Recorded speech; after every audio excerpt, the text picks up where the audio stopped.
East West Pale is very simple but elegant beer that we make, and it was really always going to be intended to be one of our flagship beers. That's why we named it East West Pale Ale.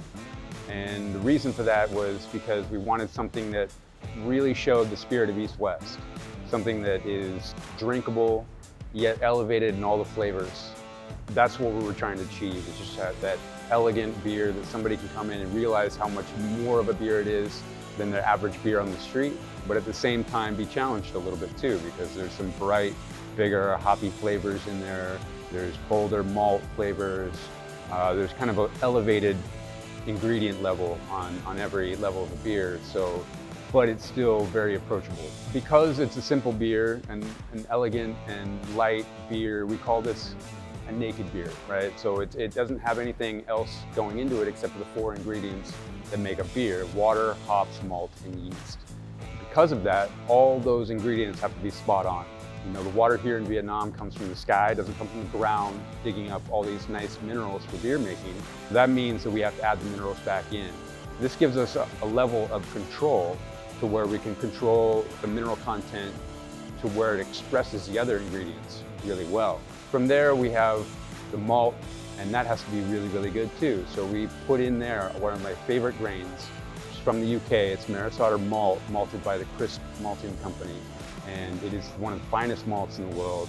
It's expensive, it's premium, but we find that without it, we don't get that real deep flavor that you can't get anywhere else. And then from there, we have the hops. And the hops are from US mostly, and then we have some from Australia as well. So kind of a cross-Pacific, crossing the globe type feel, which you're getting the true American spirit of a pale ale, American pale ale from the hops in America, which is piney and citrusy. And then you're getting Australian hops, which give you a much more tropical kind of feel to it. So it's got this unique kind of blend of worlds, and it makes for a very beautiful beer. This beer's taken a lot of evolution through its time here to get right, and that's just a part of being dedicated to making this beer perfect. Where it started is a long way away from where it is now, and where it started was in a garage, making it like homebrew basically, in 100-liter batches in our colleague Chum's garage. And we built this recipe from the beginning. Of course, the first one was not exactly right. It actually came out really strong, and it turned out to be 7.5% way too strong.